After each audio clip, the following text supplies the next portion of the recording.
এবার যেতে চাই নেত্রকোনায় যুক্ত আছেন সুব্রত সুমন। সুমন, আপনি জানাবেন যে নেত্রকোনার কোন কোন নদীর পানি বাড়ছে এবং সেক্ষেত্রে নিচু এলাকাগুলোর কি অবস্থা, এখন পর্যন্ত কোন কোন এলাকায় পানি ঢুকে পড়েছে?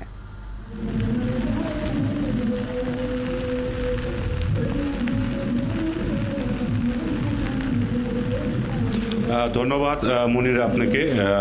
নেত্রকোনার নদ নদীর পানি বাড়ছে, বিশেষ করে নেত্রকোনা কলমাকান্দা যে উবদাখালী নদী বিপদসীমার 24 সেন্টিমিটার উপর দিয়ে প্রবাহিত হচ্ছে, আর বাড়ছে বিপদসীমার ছুঁই ছুঁই করছে কংস নদের পানি, দনু নদীর পানি, ঘুমাই, মগরা।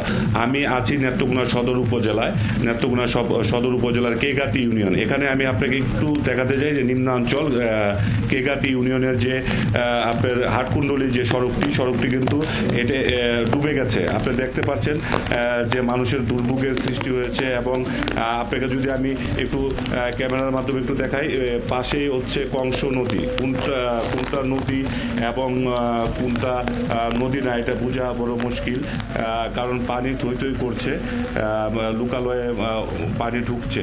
তো সবাই মনে একটা আশঙ্কা আছে যে বন্যা হওয়ার শঙ্কা আছে, এবং সকাল থেকে কিন্তু আপনার বৃষ্টি হচ্ছে। এখানে আমি একজন এলাকাবাসীর কাছে যাতে কখন থেকে পানি বাড়ছে বা কালকে থেকে পানি মনে হয় প্রচুর বাড়তেছে, ওই যে নিজের রাস্তাঘাট তো লইতেছে, আরো তো যে উত্তরবা ডাকতেছে, হ্যাঁ আরো তো প্রচুর পানি বাড়বো।